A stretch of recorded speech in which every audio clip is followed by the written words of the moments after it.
Okay, so I think we're live. Hello, everyone. My name is Fatma, and I am really proud and excited to announce our speaker today, Tim Barford, the founder of Vegfest UK. I think veganism is often conceptualized as a trend and lifestyle movement, but Vegfest UK has, in its development, would argue that it may be a part of a social movement. It's focused on values, consumer choices, social, political, and a lot of different infrastructures. So Tim went vegetarian in 1981, and because he linked the cow industry with Ethiopia, and 3 years after that, he went vegan. So he was a rave promoter and has organized UK's biggest events for 2 decades now, including the flagship event at the London Olympia. And so we're happy to discuss with him and have his feedback on the development of the vegan social movement and how can we go global, Tim? Please tell us. Merci beaucoup, bienvenue et bon après-midi et merci pour l'invitation pour joindre le grand fête Morocco vegan. Thank you, people, and welcome to my little talk. And it's really exciting to be going vegan globally now. We're connecting globally, and especially all our Muslim friends and our salam alaikum. Our wonderful celebration this weekend. And I know many of us facing very different challenges right now for a whole number of reasons. I just want to say that I hope you're managing, and I extend my warmest wishes to you all. I've got a challenging talk today, and it's one that I think is important because veganism is now really growing, and it's important that we make sure it continues to grow. One of the ways to do that is to look at where the movement has come from, and then to perhaps look at some of the problems that we've overcome, especially in the UK here. And on that note, I do acknowledge that when we're dealing with some of these challenging issues, I should acknowledge my privilege here. I'm very lucky to live in the UK here with so much access to, good food and good access, especially for vegan lifestyle options. So I do acknowledge that it's some of what I say is, going to have some bias. And what I would ask people is to, look for the principles and try and look for what we've got in common here. Look at some of the principles of the foundation of veganism, some of the lessons we've learned. And of course, different cultural experiences will influence how you are developing veganism yourselves, and that's to be acknowledged, but also to acknowledge that there are underlying principles. And if we look at some of those underlying principles and apply them, especially to our advocacy, then, this can really help. So I'm just going to look back at, the talk is going to be looking at a little bit about the growth of plant-based diets and the growth of veganism as a social movement, which I'm referring there to when the Vegan Society was founded in the UK in 1944. So we'll be looking at some of the growth of that era in the UK. And then looking at perhaps three main areas that may be holding back or could be barriers to the growth of a truly global vegan movement. So that's quite a lot to pack in within half an hour, 40 minutes. I will be available to try and answer any questions if they arise via the Facebook function later. And I should also just point out too that you're all very much welcome to come and join us in 2 weeks, our own online event, which is called VegfestUK Summerfest Online. You can find it on the vegfest.co.uk website. And that is, again, a free event. We've got some wondrous talks, panels, live streams. And I believe, indeed, we will be joined by one of the organisers of the Vegfest Morocco team for that, along with another number of people from across the globe doing VegFest events. So that's in 2 weeks' time. I thought I'd just mention that at this stage. You're very welcome to attend.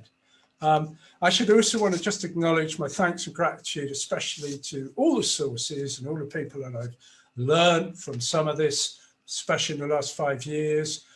Truly standing on the shoulder of giants here.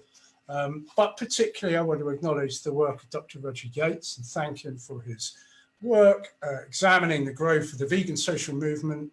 There's a series of blogs on the vegfest.co.uk website entitled "And If You Know Your History."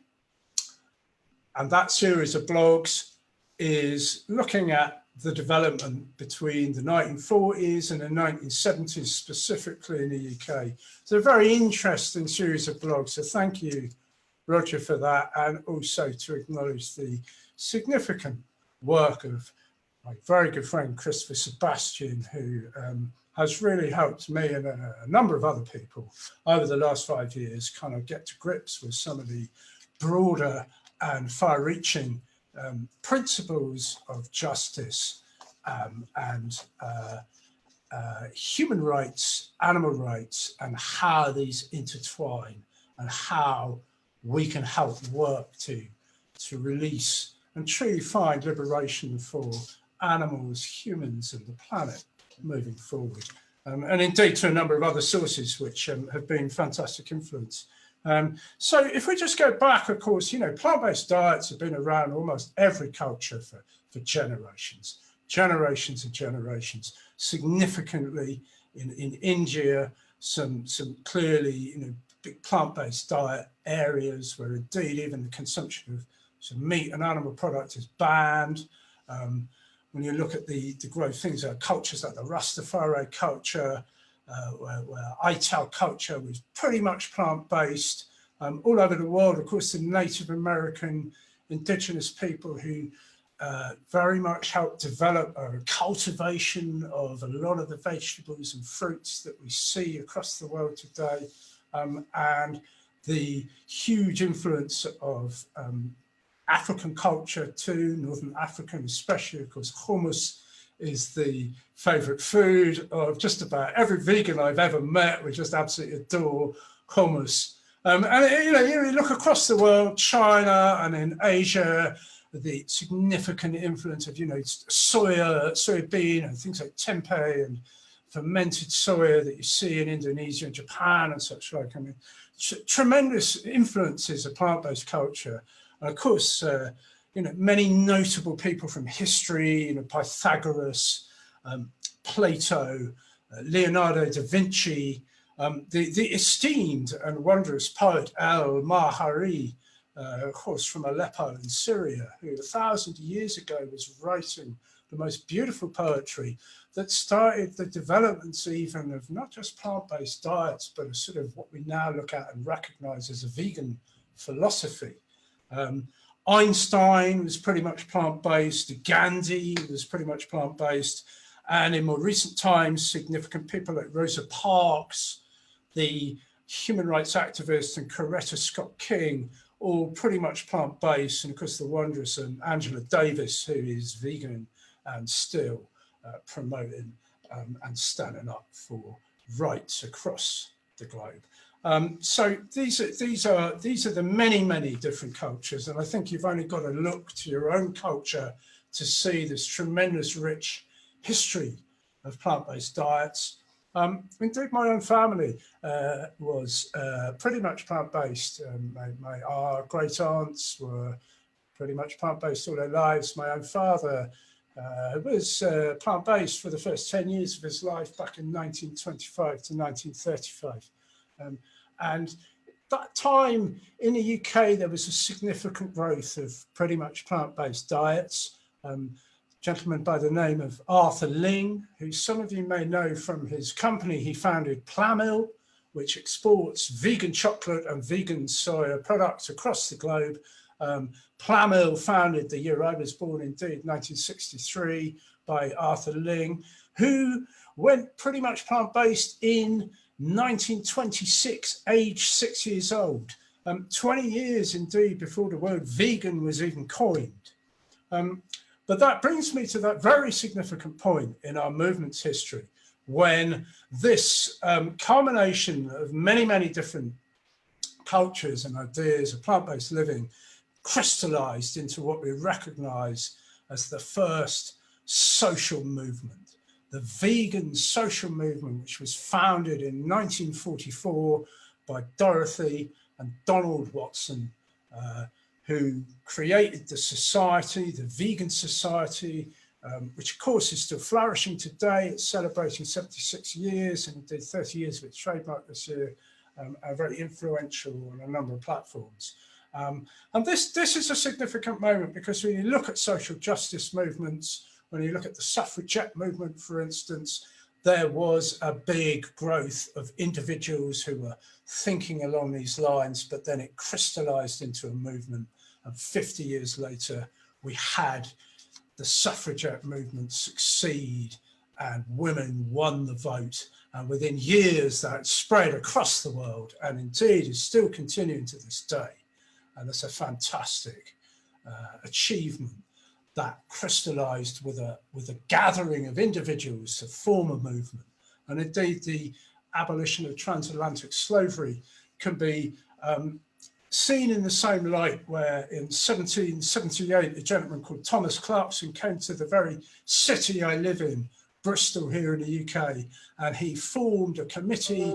He got a petition up which 800 Bristolians signed, and he formed a fund to create the abolition of transatlantic slavery. And that movement grew and gathered pace, and 40 years later, slavery became outlawed, and another 30 years later, slaves were granted their freedom, and this again became something that went all over the world.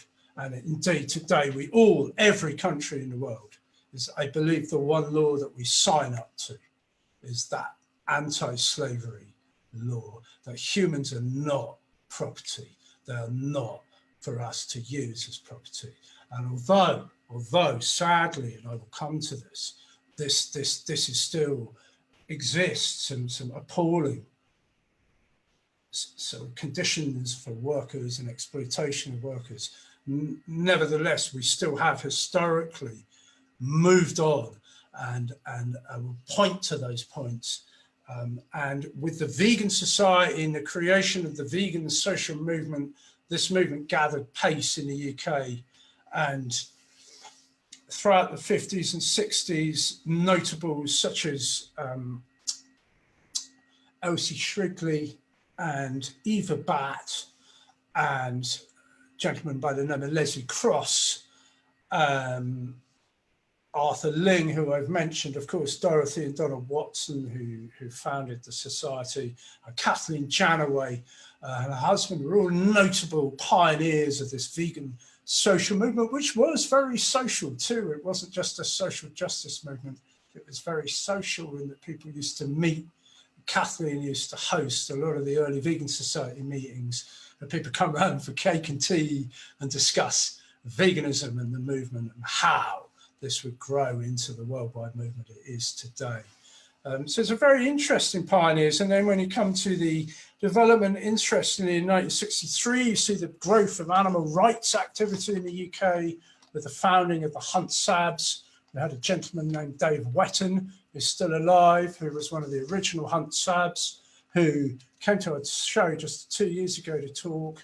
And we also then saw in the 70s, some of the vegans we have around today, people like Ronnie Lee, who founded the Animal Liberation Front. He went vegan in 1972 and is still very active in campaigning in the UK. A gentleman by the name of Kim Stallwood, who's an vegan academic who went vegan in 1976, I believe. And indeed, Roger Yates, who went vegan in 1979. I went vegan in 1980s. This was another, I kind of consider myself quite new to veganism, really. I've only been vegan 36 years now, so still got a bit of catching up to do. A lot to learn still too. And one of the things that really grew in the 1980s, of course, was the development of animal rights philosophy. And we would credit Professor Tom Reagan who wrote this groundbreaking book in 1983, I believe, called The Case for Animal Rights. And this was basically the first attempt really to really collate a coherent animal rights philosophy into being. And Tom Reagan is a wonderful, wonderful person. Sadly died a few years ago, but his legacy is still there. And it was really him who created this idea that animals have this one basic right. And it's not a right that we grant animals, it's a right that animals have. It's a right that we have to recognize and then uphold. And that is a one basic right, not to be used. Not to be used as property, not to be used, killed, sold for profit, and not to be commodified, not to be used. And not to be used as property is the one basic right that we also extend to humans, extend, recognize, uphold the rights of animals not to be used. And that's an important principle because that principle underpins our understanding of veganism. And when veganism began, as a social movement in the 40s, it was very much about ending the exploitation of animals. But it wasn't until 1979 that the Vegan Society really defined veganism as a way of life that seeks to exclude the use of all animals wherever practicable and possible. And that's the gist of the definition that we adhere to today, that veganism is a way of life or a philosophy, if you like. So it's a position. And it's a position that is underpinned by an animal rights perspective that underpins and underlines that the animals have a right not to be used. And from there, veganism then becomes a set of lifestyle and consumer choices that reflect that position. And it's important to respect that and understand that because this is what underpins the vegan social movement. It's a justice for animals movement. And although, of course, plant-based diets have wondrous, wondrous benefits. I mean, we know that a rainbow whole food plant-based diet is so good for your health. And we know that whole food plant-based diets can have significant benefits for the environment. And we know that whole food plant-based diets can have significant benefits for a growing global population. And we can make a sustainable food for a growing population with plant-based diets. So plant-based diets have these three wondrous benefits. But that's just a little bit different from veganism because veganism is a position that centers animals. Animals are not ours to use. And veganism is not only a set of lifestyle choices that reflects that, not only the discipline required for that, but it is a social justice movement that centers animals and demands justice for animals. And that is the vegan social movement and underpins it. And of course, as I said, with the benefits of plant-based diets, it's very, very, very important to promote the benefits of plant-based diets because these are very, very attractive and they act as a gateway to the understanding of veganism. But it's also important not to conflate the two. And that's a mistake that's been made and we need to avoid. So here we are moving on quickly. And then, of course, we have the growth of a lot of animal rights activity in the UK. And then around about, I'm going to fast forward and jump through to 2013, where already we've seen an explosion of vegan events, an explosion of vegan food, and plant-based diets, a real interest. But in 2013, the horse meat scandal hit the UK. And this saw a huge leap in interest. You can see it in the searches. We saw it in the attendances at Vegfest. We went through the roof. Suddenly everybody was on this plant-based diet too. And I don't know why. I'm in horse meat, like people in France, you think, oh, fine, horses are there's a whole cultural difference. But for some reason in the UK, this just created a whole tip. And a lot of people tip towards this plant-based diet. And there was a real growth in promoting really plant-based diets. But in that time, there was a little bit of a loss of understanding of really what was underpinning the vegan social movement. And the vegan social movement shifted into a sort of bit of a plant-based diet frenzy of consumerism and such like, which in some respects is very, very, very positive, but in other respects brought its problems.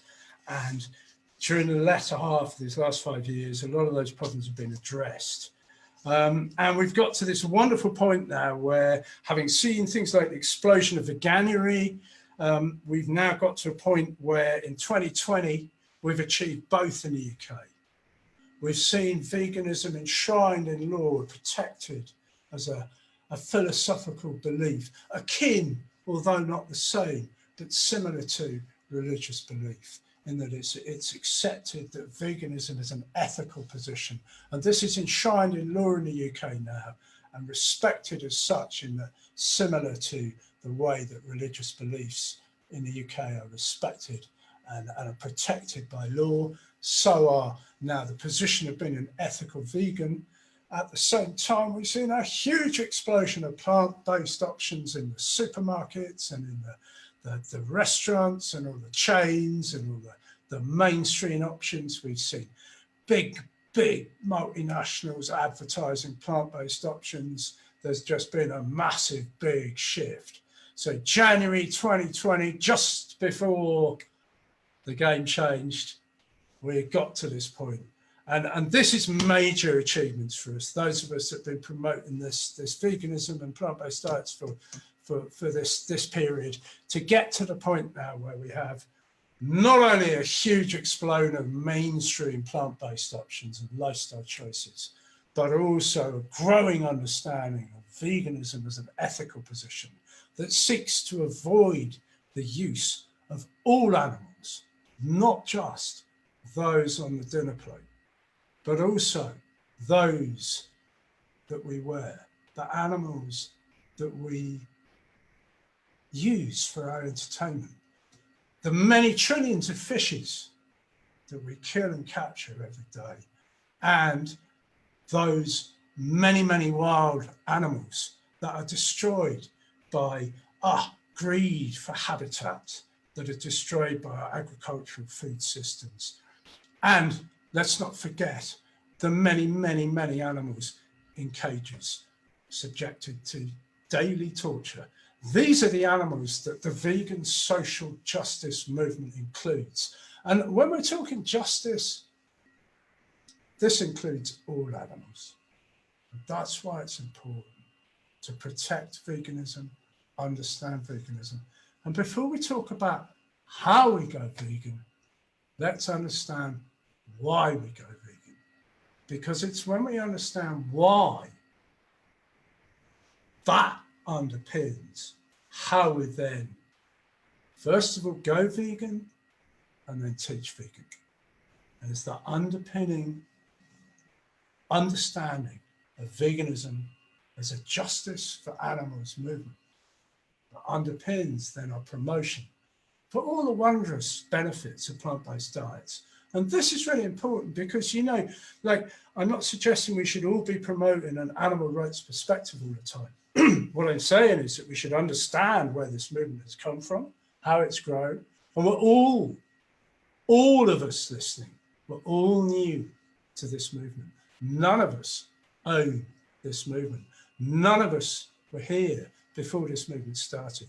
We are all inheriting a movement, and it's up to us to honor that and respect it and work with what we've been handed down, what's been handed down to us, and then learn to use and to pass on for future generations. So it's really important to get it right and understand it and then pass it on intact.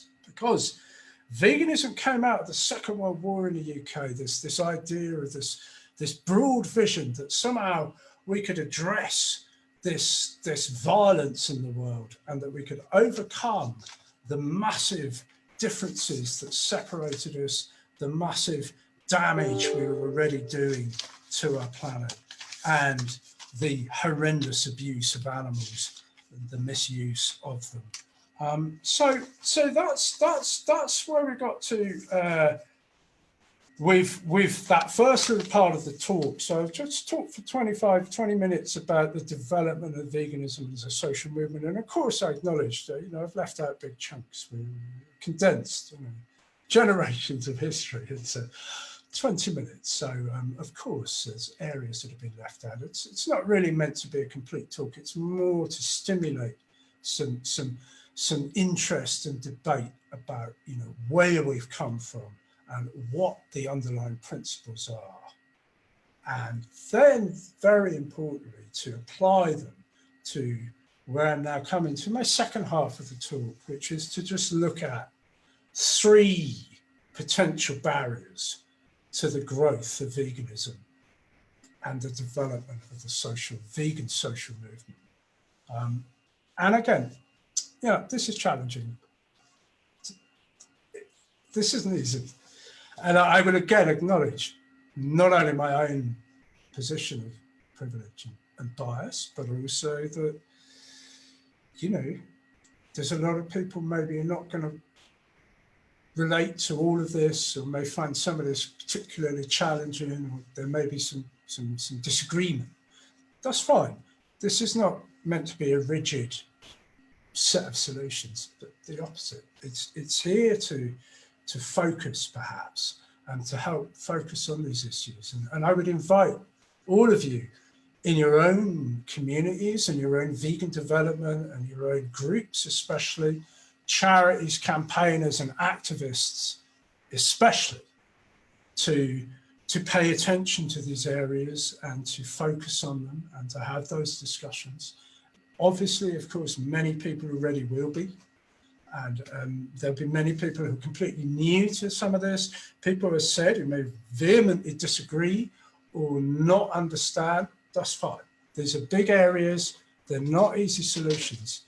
And as Professor Tom Regan pointed to, animal rights is not an easy solution. So let many voices speak, because it's not an easy one to do. If it was, we would have done it by now. So the first thing I'm going to say is that we should understand veganism and we should understand plant-based diets.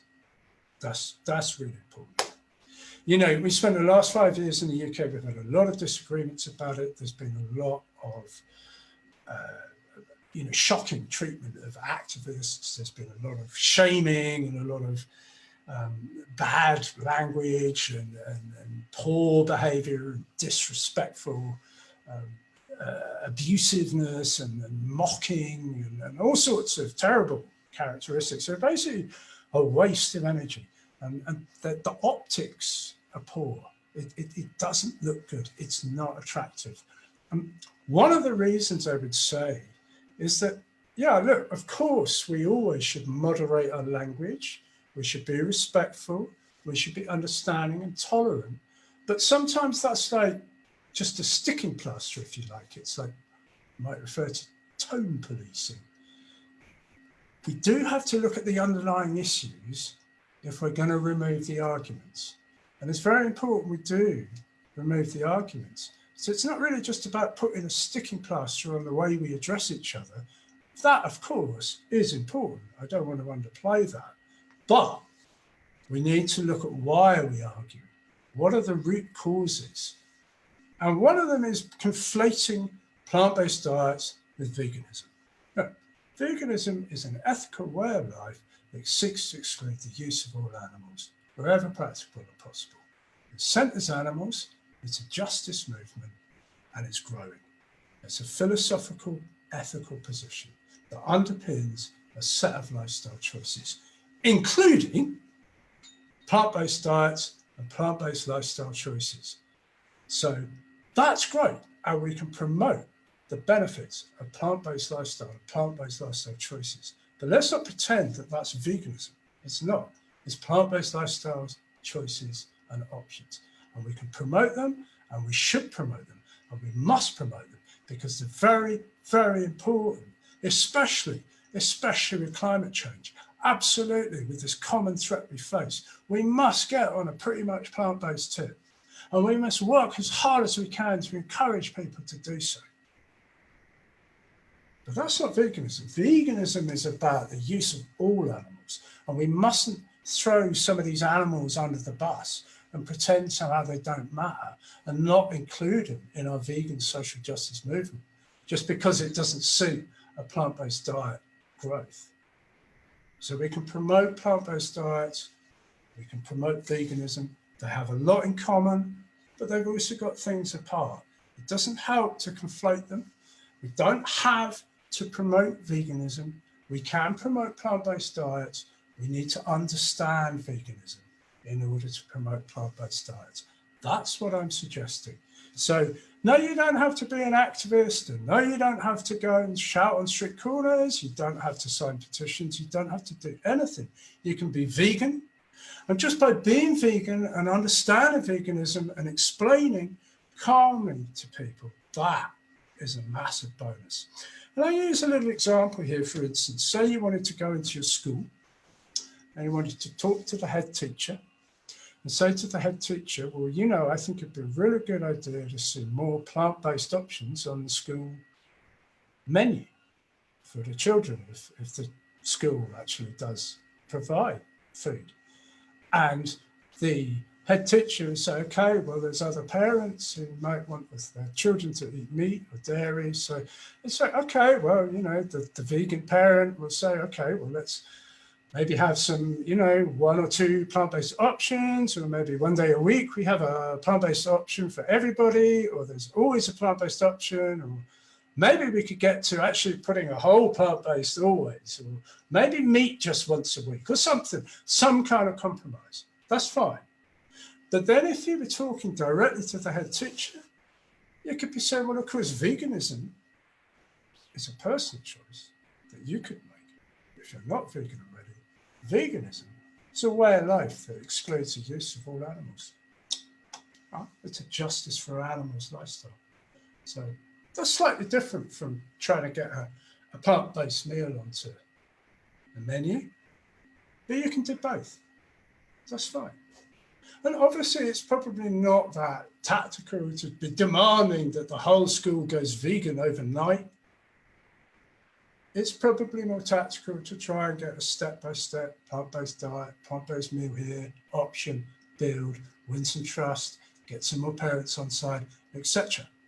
But that shouldn't stop you being able to speak still about what veganism means on a personal one-to-one basis. And the two can go together.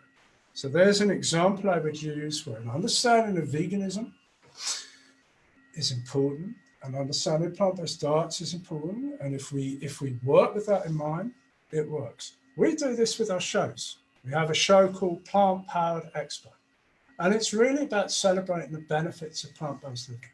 It doesn't really address the underlying causes of justice for animals. You don't really have talks about maybe animals in laboratories at Plant Powered Expo. But that doesn't mean that we will include animal products in Plant Powered Expo. Plant Powered Expo runs with an underpinning vegan ethos or philosophy or principles. And because of that, we can do it. There's no complaints, there's no arguments, because we're not trying to conflate the two. We are underpinning a plant-powered celebration with a vegan ethos. That works. And then at our VegFest event, as you will see, we have a whole Animal Rights Academy where we teach and present about the rights of animals, about the use of animals, about the philosophy of veganism, about what's happening to animals around the world. That's something that works. So that's the first thing I'd say is let's be honest and clear about our understanding and in our advocacy, and that will get rid of like 90% of the arguments. All right. So the second thing I'm briefly going to say, and I can see we've got some time limits, so I'm going to be very brief. Now, this is a big one, but let me just say that veganism has always been about human rights as well as animal rights. Veganism is a social justice movement for animals, and it's true it centers animals, but that doesn't mean we throw humans under the bus. We can be showing solidarity for human rights causes while centering animals, and we can be showing solidarity for animal rights causes while centering human rights causes. We can do both, and our compassion is not limited. Sure, our time and our energy is limited, and we choose to focus where we feel best. But that doesn't mean we cannot show solidarity.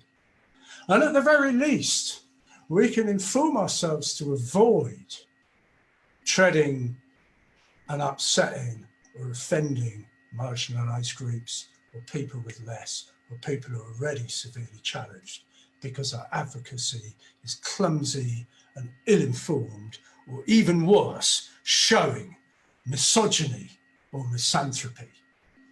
Now, misogyny is a real block to the growth of our movement. We see misogyny time and again. Different cultures will experience different levels. But even in the UK, we've seen levels of misogyny that are basically unacceptable and holding back our movement. So misogyny, I've seen in other cultures a real problem. Men have to get to grips with this and make sure that women feel safe, that women are centered, that women's voices are heard and they're centered and they are amplified, and that women are safe, at a minimum safe within the activist circles. And there's too many activist circles where that's not the case. And we have to stand up for that. We have to be supportive and inform ourselves and educate ourselves and show the courage and the boldness required to ensure that that's not the case in our own circles. And the same with misanthropy. Misanthropy, the dislike of humans, has been a problem in our movement since day one. It's been a problem, certainly in my experience, of the last 4 or 5 decades. Misanthropy is a problem. Look, if you don't like humans, okay, shut up. Just put it back in the bin, okay? Let the people who do like humans do the work, and don't get in the way of expressing all your hatred of other humans, because it doesn't help. I understand that people don't like humans. I love humans. I mean, I just adore humans. I love people. I love big parties and festivals. I love different cultures, and I just love meeting people and communicating with people. But I get that there's other people who do not like humans. Okay, just you know, don't express that hatred. It's not helpful. Misanthropy is so ugly. It puts people off. We don't want to see it in our vegan movement. I understand it, I will acknowledge it, but let's not use it in our advocacy. And misanthropy and misogyny, 2 huge areas. And we don't need advocates that express violence and extreme misogyny and this, you know, I'm not going to name them, but there's a few. We don't need all that. There's no need. There's no need to amplify the voices of violent, unpleasant, misanthropic, misogynistic, individual activists.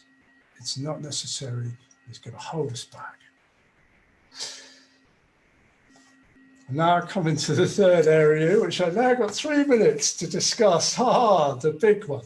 Okay, and I think this is something that we're going to have a whole another session to talk about. I know this, and it may be incongruous indeed for a white cis het presenting male sat in the UK to even cover this, but the whole thing I think that can damage our movement and we need to pay attention to, hold back, a global growth of veganism is what I refer to, and many people refer to, as white veganism.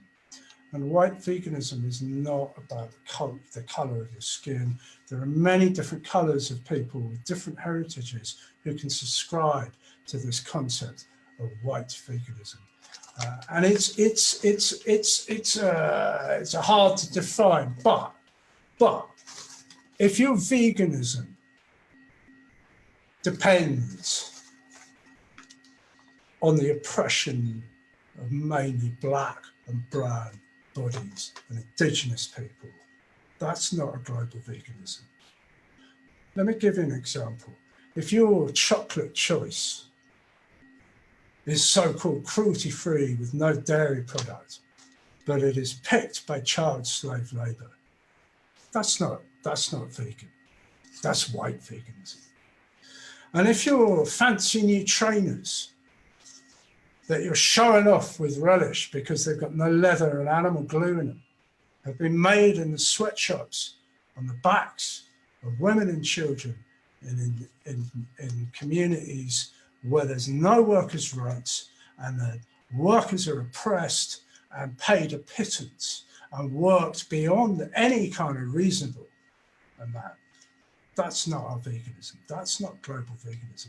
And if you're going into your supermarkets and your Whole Foods and you're buying your cherry-picked tomatoes off the back of migrant labor paid 12 cents an hour to pick those tomatoes for you, that is not our global veganism. And how do we combat that? Well, it's first of all to recognize it, that we cannot replace one set of values and just steamroll over where we've been going wrong for generations. We have to recognize that there's so many issues to deal with. So I'm being prompted to answer some questions, which I wasn't expecting actually, but I will do in a minute. But I'm just going to have to wrap up here just by mentioning that about how important it is to preserve veganism as a culture and to understand it. Veganism is the great refusal. And we don't have to accept the growth of multinationals. We don't have to accept the growth of fast food outlets for us to see a growth of plant-based options and for veganism. We should be focusing on our local, our small suppliers, regional suppliers, keeping our cultures intact and not allowing this mega multinationals, fast food chains to dominate that vegan and plant-based environment. And we've knocked back people like Nestle. We won't have Nestle at our events because of those issues. And there's nothing magical about this. There's no secret. It's the subsidies and it's the vast trillions of dollars and pounds that are put in to prop up the meat, dairy, and other animal exploiting industries. That's what we have to change. That's what we have to do. Veganism is the great refusal, it's the great boycott, and it's bigger than just the end of the exploitation of animals. Veganism really does have an opportunity to take us through for generations to come. And we can accept no longer that the great wealth of the planet will be stripped bare by people desperate for another zero on their shareholders' accounts. Thank you. Has the Thank you, Tim, for this passionate call. It's very passionate from you, the way you talk about it and the way you concluded.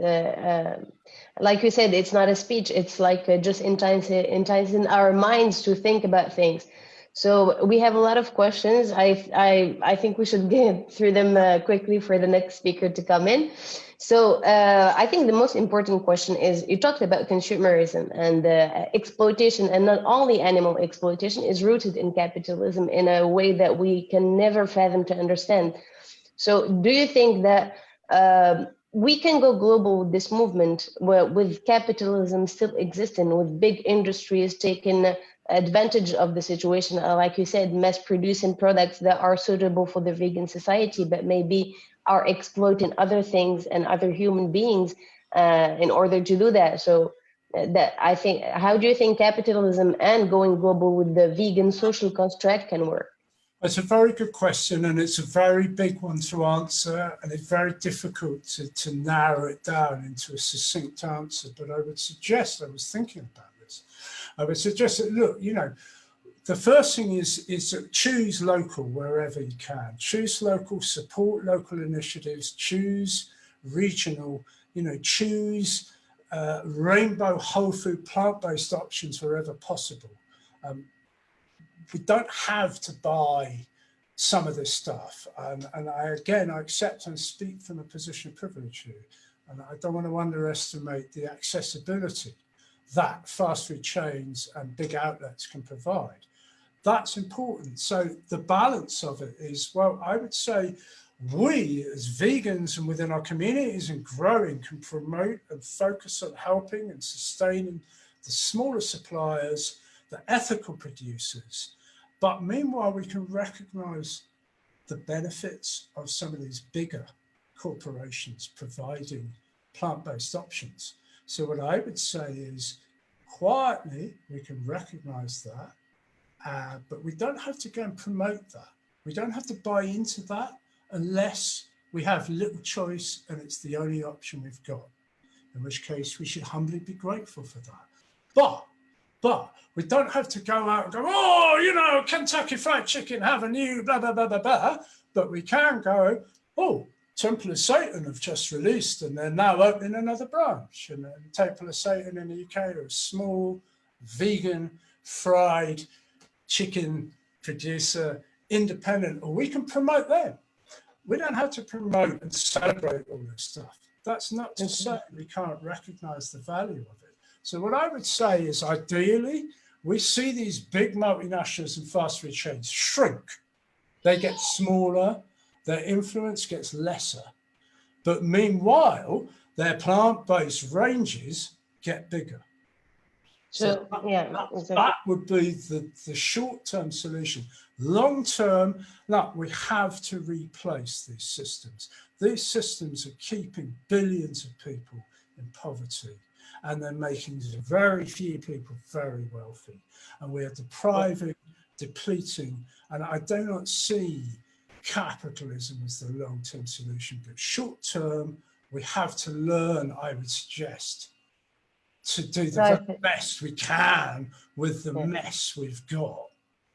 But yeah, I hope that kind of helps answer or indeed stimulate further discussion on these very important areas. And thank you for that question, because that's the question that we need to answer, really.